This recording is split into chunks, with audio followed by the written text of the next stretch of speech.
নমস্কার, WB TET ইনফরমেশানে জানাই আপনাদের সকলকে স্বাগত। বন্ধুরা, এই মুহূর্তে 25,753 জন চাকরিহারাদের নিয়ে একটা গুরুত্বপূর্ণ ইনফরমেশান রয়েছে এবং সেই তথ্যটাই দেওয়ার জন্য আজকের এই ভিডিওটা। তাই পরবর্তী এই ধরনের গুরুত্বপূর্ণ ইনফরমেশানগুলো পাওয়ার জন্য অবশ্যই ডাব্লিউবি টেট ইনফরমেশান চ্যানেলটিকে সাবস্ক্রাইব করে রাখুন এবং যুক্ত থাকুন আমাদের সাথে। বন্ধুরা, নিয়োগ দুর্নীতিতে অভিযুক্ত হয়ে কলকাতা হাইকোর্টের নির্দেশে চাকরিহারা শিক্ষক শিক্ষিকাদের তথ্য সংগ্রহের কাজ এবার শুরু করে দিয়েছে সিবিআই এবং সেই সংক্রান্ত একটা ডকুমেন্টসও কিন্তু আমাদের হাতে এসেছে।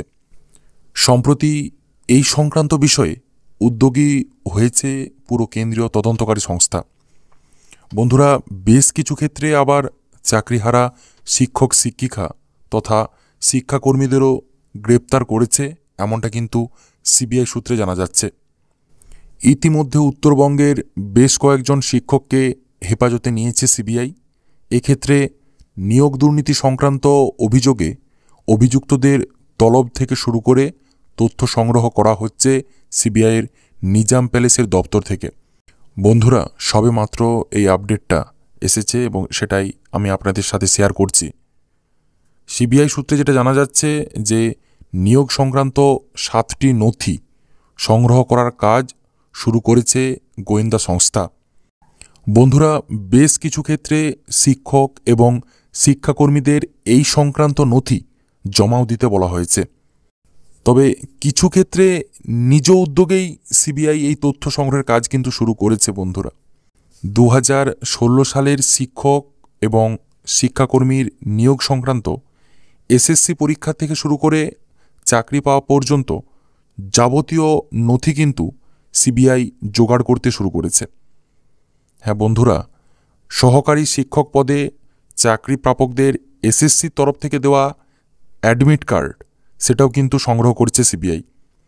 পাশাপাশি পরীক্ষার রেজাল্ট, ইন্টারভিউ এবং শারীরিক শিক্ষায় উত্তীর্ণ হওয়ার যে শংসাপত্র, চাকরির নিয়োগপত্র, পর্ষদের তরফ থেকে পাওয়া নিয়োগপত্র, জয়েনিং রিপোর্ট, ডিআইয়ের নিয়োগপত্র এবং স্কুল থেকে পাওয়া বেতনের স্টেটমেন্ট সবই কিন্তু সংগ্রহ করতে শুরু করেছে সিবিআই। বন্ধুরা, আপনারা সকলেই জানেন যে নিয়োগ দুর্নীতির অভিযোগে 2016 সালের এসএসসি নিয়োগ প্রক্রিয়ায় পুরো প্যানেলটাই বাতিল করে দিয়েছিল কলকাতা হাইকোর্ট। তাতে চাকরি গিয়েছিল এই 25,753 জন শিক্ষক এবং শিক্ষাকর্মীর। আপনাদেরকে জানিয়ে রাখি বন্ধুরা, যে কলকাতা হাইকোর্টের বিশেষ বেঞ্চের রায়ে চাকরি গিয়েছিল যাদের, তাদের চাকরি আপাতত বহাল রেখেছে সুপ্রিম কোর্ট, কিন্তু পুরো ব্যাপারটাই আপাতত অর্থাৎ সমসাময়িক।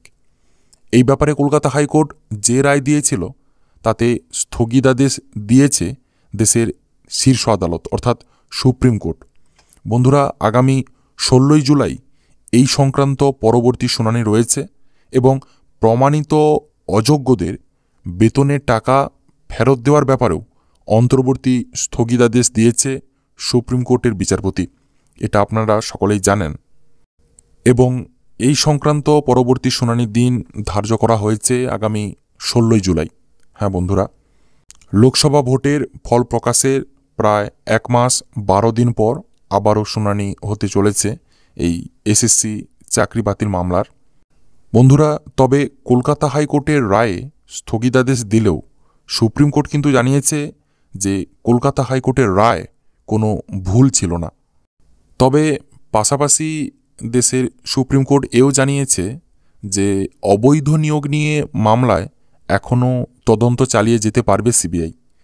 আর তাই এবার শিক্ষক এবং শিক্ষাকর্মী নিয়োগ প্রক্রিয়া নিয়ে যাবতীয় তথ্য এবং নথি সংগ্রহের কাজ কিন্তু শুরু করেছে কেন্দ্রীয় তদন্তকারী সংস্থা সিবিআই।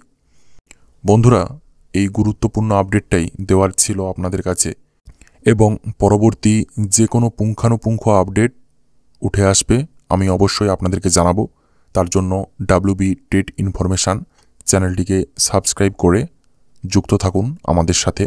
ধন্যবাদ।